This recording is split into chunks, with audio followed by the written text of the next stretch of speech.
Montana Territory, October 1878.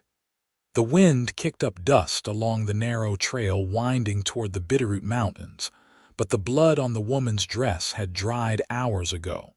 Willa Eden had not looked back since dawn. Her boots were worn through at the soles, her shawl sagging with damp from last night's thunderstorm, and her arms were wrapped around the two small children she had carried on foot since the wagon was taken along with everything else. "Keep your eyes closed," she whispered to them. "We're almost safe now." The boy, Preston, was barely 6.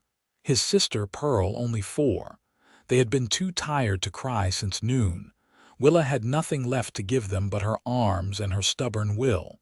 She did not know where the road led. She did not care. As long as it was away from the men who had taken everything. She rounded another bend and froze.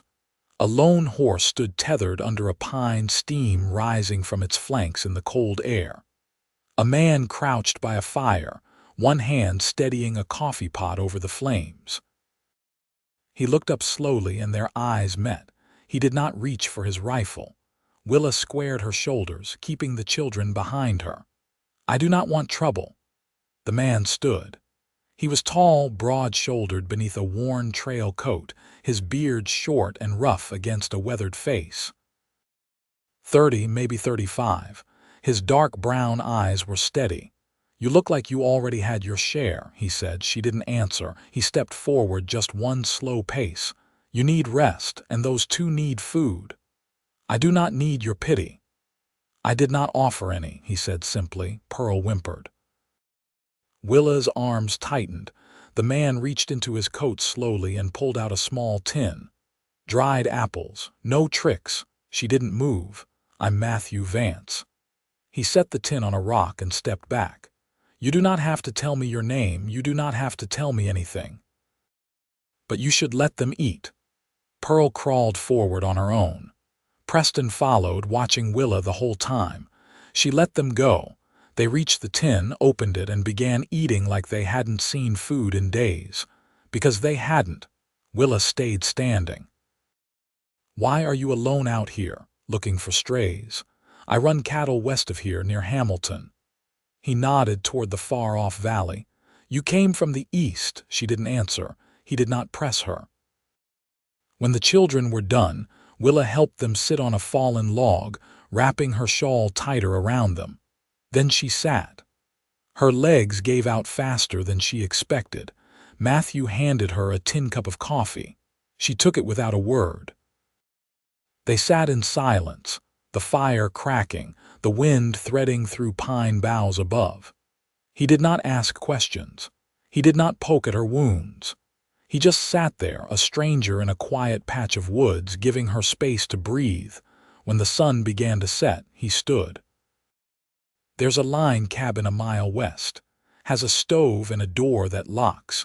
You and the little ones can sleep warm tonight. I'll ride ahead and get it ready." Willa looked at him, her eyes rimmed with red, her voice low. "Why are you helping us?" He paused, then crouched in front of her. His voice was quiet. "You ever see a horse run wild after being whipped too many times? It doesn't care where it runs, just that it keeps moving. I've seen that look before. I know what it means." Willa's eyes dropped. Matthew stood again and took up his reins. "You do not have to tell me your story. I do not need to know it. Just let me be the ending."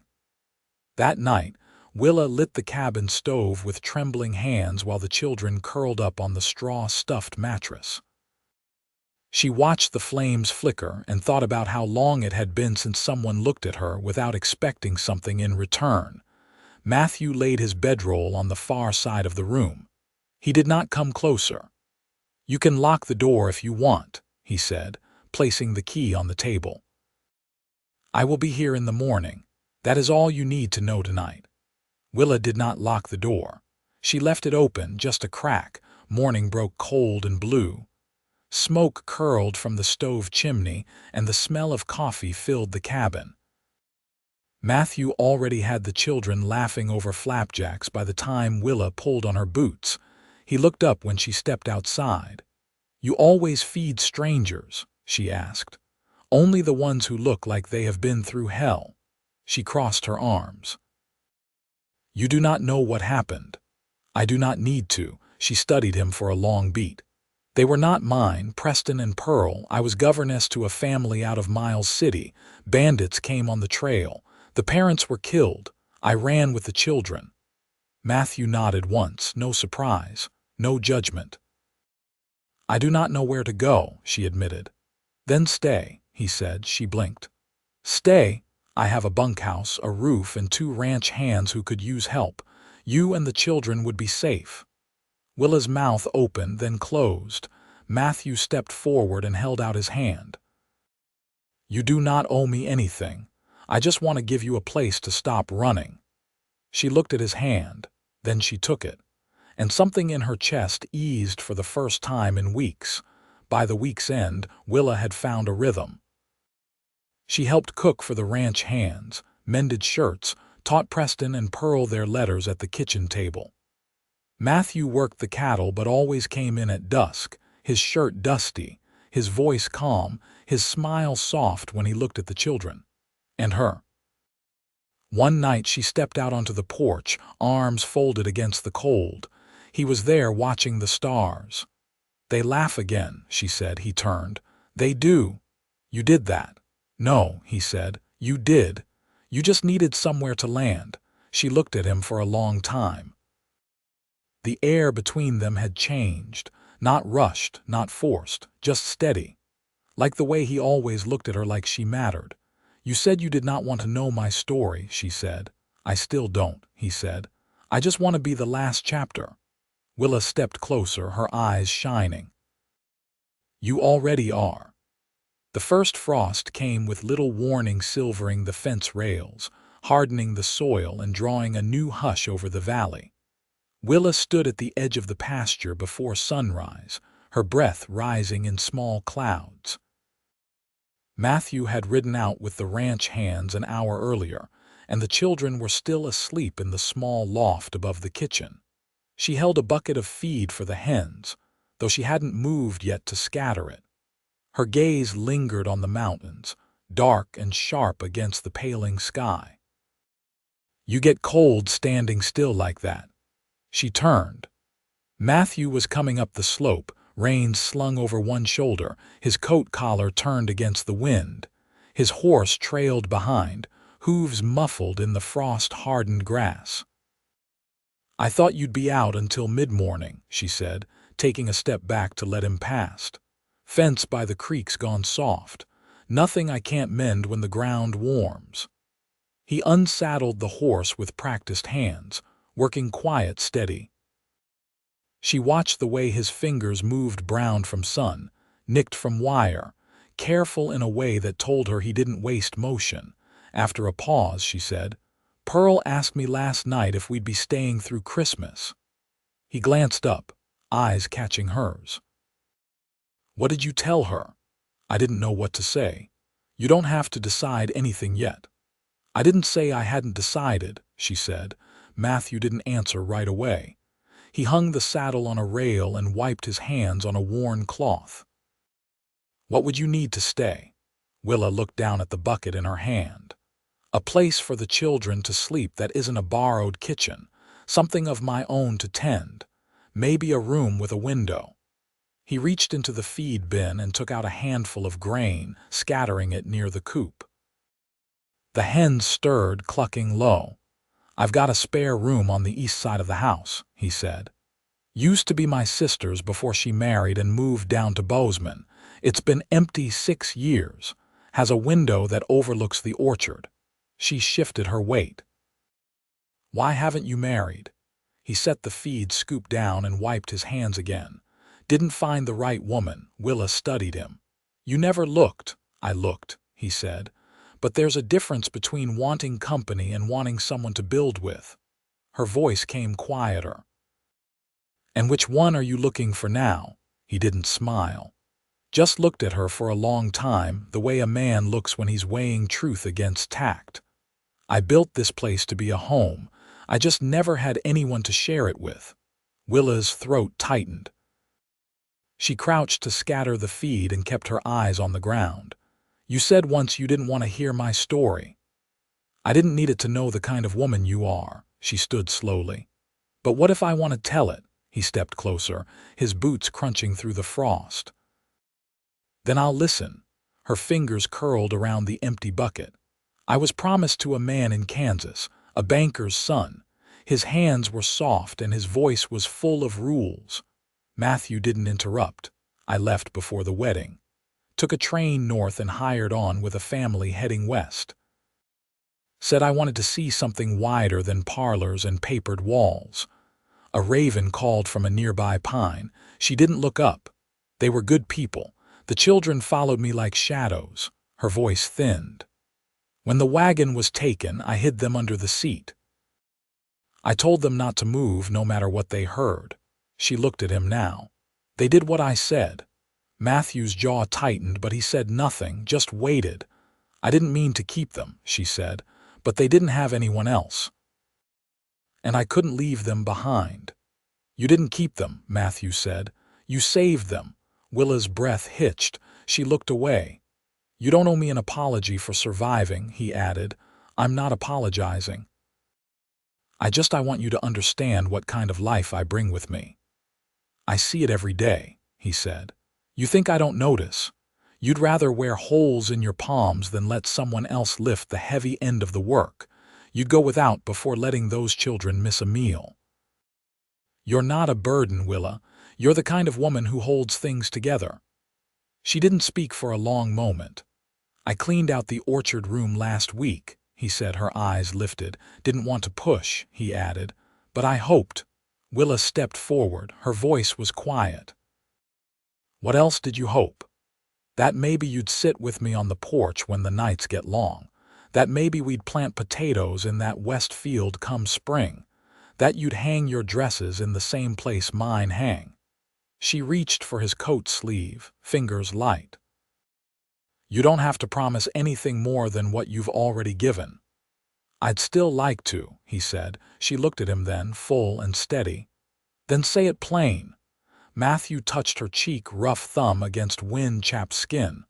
Let me be the ending, he said. Willa leaned into his hand. You already are.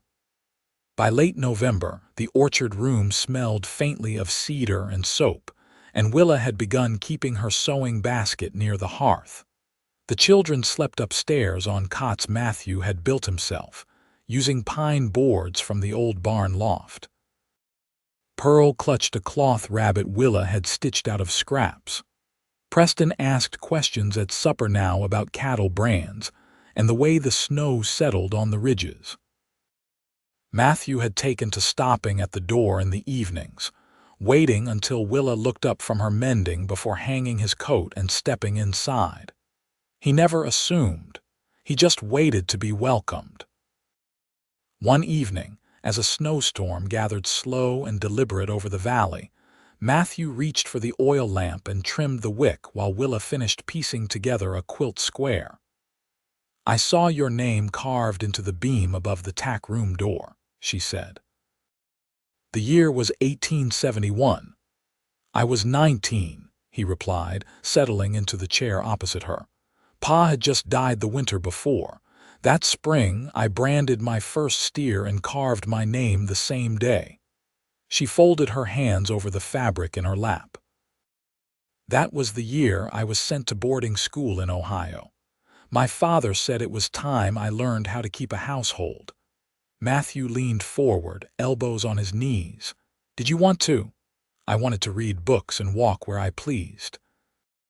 But I learned how to pour tea and curtsy at the right time instead. The wind moaned against the shutters. A log shifted in the stove, sending a plume of sparks up into the flue. You miss it? He asked. The tea? Her smile was tired but real. No, he watched her for a moment, then looked down at the floor. There's a letter came through town yesterday, from a man named Calvin Merriweather, addressed to you. She went still. I didn't open it, he said. She set the quilt square aside. He's the banker's son. I figured, Matthew said. Thought maybe you'd want to decide what to do with it. I don't need to read it. You sure? She brushed a bit of thread from her skirt. If he's written, it's to say I brought shame and debt to his family. I'd rather not know the exact words. Matthew nodded and reached into his coat pocket. He placed the envelope on the table between them. I won't keep things from you, he said. She looked at it for a long while, then picked it up and fed it into the stove without opening it. The paper curled and blackened, edges glowing orange before it vanished. I don't want things following me here, she said. They don't have to. She looked across the table. You think there's still a way to make a life quiet and good? I think that's what we're doing. She stood and crossed the room, placing her hand on his shoulder. Then I want us to keep doing it. He turned his head only slightly, enough to let her fingertips trace the edge of his jaw, the place where sun and wind had worn the skin to something weatherproof. I've never had a bed that didn't feel like borrowed ground, she said. Matthew stood slowly and took her hand. Then this one's yours, he said, and every morning that comes after. She didn't answer. She just leaned into him, her forehead resting against his chest, and let herself believe it. The snow deepened by mid-December, blanketing the ridges and pressing silence into the folds of the valley. Fences creaked under its weight, and the air took on the still, metallic hush of real winter. Matthew began hitching the team every morning to haul hay to the lower pasture, and Willa packed a lidded tin of bread and salt pork for him before sunrise, her hands quick and quiet in the kitchen. One morning, she found him kneeling beside Pearl's boot, patching a seam with a steady needle. Preston sat nearby, recounting some imagined tale about wolves and snowdrifts, and Matthew nodded along without correction, his eyes soft with amusement. Willa leaned against the doorframe, arms folded. You do well with children. Matthew didn't look up. They're honest. If they like you, they show it. If they don't bother pretending. You ever think of having your own? He tied off the thread and set the boot aside. Once, maybe, but I figured it wasn't meant for me. She stepped further into the room, brushing a curl behind her ear. And now, he looked at her then, full and sure. Now I think maybe I was just waiting too early. That night, after the children were tucked away under quilts Willa had pieced from worn shirts and old flour sacks, she and Matthew sat by the stove shelling beans together. The lamplight threw long shadows on the walls, and the wind tapped softly against the glass panes. He reached into the bowl, fingers brushing hers. You ever think about what you'd want if the world was quiet enough to ask for it? She didn't answer at first. Then, a garden with rows neat enough to make sense of things, a porch wide enough for a rocking chair at both ends, someone to sit with even when there's nothing left to say. Matthew's mouth twitched with something close to a smile. That all? I'd like chickens that lay without fuss. And a set of drawers that don't stick in the summer. He nodded solemnly. Modest dreams. They're the kind that last. He looked at the beans in his hand. I've got lumber stacked in the shed, enough to build a henhouse come spring. And I can fix the porch rail before the thaw. Willa's voice dipped. And the drawers, I'll plane them myself. She reached across the bowl and took his hand, palm rough and warm against her own. I don't need pretty words, Matthew. I never did. But I see what you do. He turned her hand over gently. I know what it is to live quiet. I know what it means to build slow. You don't have to rush to call something home. She nodded. I've been in places where I had to earn every breath. This isn't one of them. He leaned in, pressing his forehead gently to hers, his voice low. You don't have to keep waiting for something to go wrong. She closed her eyes. I know. They sat there, hands laced, the stove crackling soft behind them. Days passed, marked by the rhythm of chores and the hush of snow against the windows. Willa stitched curtains for the orchard room, hemmed Preston's trousers, and taught Pearl to read the names of birds from an old naturalist's guide Matthew found in a trunk. The house grew warm with habit, not just heat. One afternoon, Willa found Matthew in the barn, fitting new leather to a harness. He didn't hear her at first, too focused on the buckle he was mending. "You always this patient with things?" she asked. He looked over his shoulder. "Only what's worth keeping." She stepped closer. "I've been thinking," he set the harness down. About what comes next, about not just being safe but being rooted." He straightened, hands resting on the bench. "Say what you mean, Willa." She met his eyes. "I mean I don't want to keep waiting for a better time. I want to begin now." Matthew's jaw worked once, then stilled. "You sure?" "Yes." He didn't answer right away. He stepped to her, slow and certain. "Then marry me." She didn't hesitate. "Yes." Outside, the snow fell heavier, softening the world. Inside, Willa's fingers wrapped around his coat front, pulling him close. And this time, nothing in her held back. The snow eased by midweek, leaving the sky wide and clean behind it. The morning air held a hush that stretched across the fields, broken only by the distant creak of trees shedding their weight. Matthew had gone early to the far pasture with Ezra, his older ranch hand, to dig out the gate buried by the last drift. Willa stood in the doorway, apron dusted with flour, watching his figure disappear beneath the pale ridge line. Inside, Pearl sat with a basket of kindling, sorting twigs by length. Preston leaned over a slate, tongue caught between his teeth as he copied letters with slow, careful strokes. Willa tied down the kettle lid and turned toward the cupboard. She opened the drawer where Matthew kept his ledger, tucked behind a stack of folded maps. The marriage license sat inside, its paper stiff and official, her name written in the same hand that marked every fence post and tally sheet on the ranch. She ran her fingertips over the ink, no hesitation in the lines. "Miss Willa," Pearl called softly. "Is it true we're gonna have a party?" Willa turned, brushing her hands on her skirt. "Where did you hear that?" "Preston said you and Mr. Matthew are getting married at supper." Willa raised an eyebrow. "And what else did he say?" "He said that means we get pie twice." Willa laughed, the sound catching her by surprise. "Well, I can't argue with that." The kitchen filled with the scent of baking by mid-afternoon. Willa stood at the counter, rolling dough with a smooth rhythm, sleeves pushed back to the elbow. The windows let in the last of the winter light, and beside the stove, the children played quiet games with buttons and string.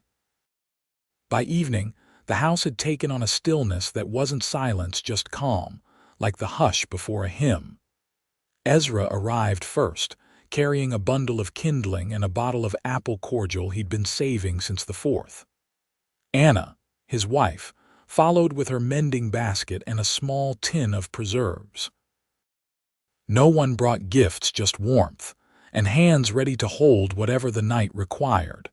Matthew entered last, snow clinging to the hem of his coat. His eyes found Willa's the moment he stepped over the threshold, and he didn't look away. He crossed the room without removing his gloves and rested one hand at the small of her back. "You ready?" he said. She nodded. "Yes." Reverend Dobbins from the valley had come down in a borrowed sleigh, his collar crooked and cheeks red from the cold. He stood before the stove with a Bible in one hand and a folded handkerchief in the other, clearing his throat before speaking. The ceremony was short. No lace or music, only the firelight and the scrape of boots on pine floorboards. When the words were spoken and the vow exchanged, Matthew turned to her and removed his gloves. His hands were warm when they took hers. "I will not speak promises I can't keep," he said, "but I'll carry your name alongside mine. I'll build a life that fits the weight of it." Willa's voice did not tremble. "I do not need rescue. I only need someone who stays." "I will." She nodded once. "Then I will too." They kissed with no flourish, no cheer, just stillness and closeness and the certainty of being exactly where they were meant to be. Afterward, the table was laid with cornbread and root vegetables, a ham glazed in molasses, and 2 pies, 1 apple, 1 dried cherry.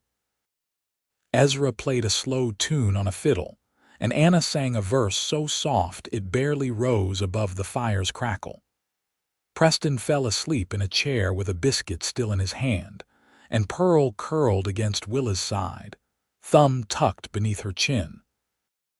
Later, when the guests had gone and snow had begun to drift against the porch steps again, Matthew carried the girl to the loft and tucked her beside her brother. He came down the ladder and found Willa at the stove, hands folded in front of her. "There's coffee," she said, voice quiet. He crossed to her. "I don't want coffee," her eyes lifted. "No," he reached behind her, untied the apron, then hung it on the chair. "I want to sleep beside my wife." She stepped into him, lips brushing his jaw. "Then come." That night, in the orchard room, Willa hung her dress on the peg behind the door and lay beside Matthew beneath the quilt she had finished just 2 days before. Neither spoke of the past. It had no place between them now. He drew her close, her head resting against the beat of his heart. "You warm enough?" "Yes," she said. "I am now."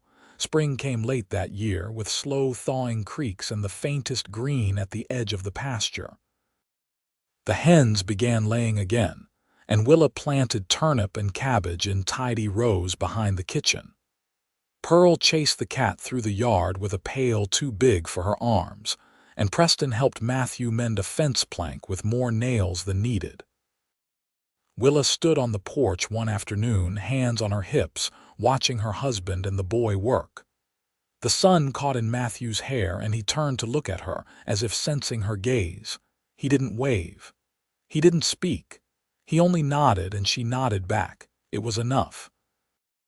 That summer they built a second coop and cured meat in the smokehouse. Willa taught Pearl to stitch a straight line, and Matthew taught Preston how to sharpen a blade without losing the edge. They worked. They rested. They lived without fear. And at night, when the house was quiet and the lanterns dimmed, they lay side by side in the orchard room, her fingers laced with his, the air between them full of breath and belonging. They never needed to speak of love again. They lived it.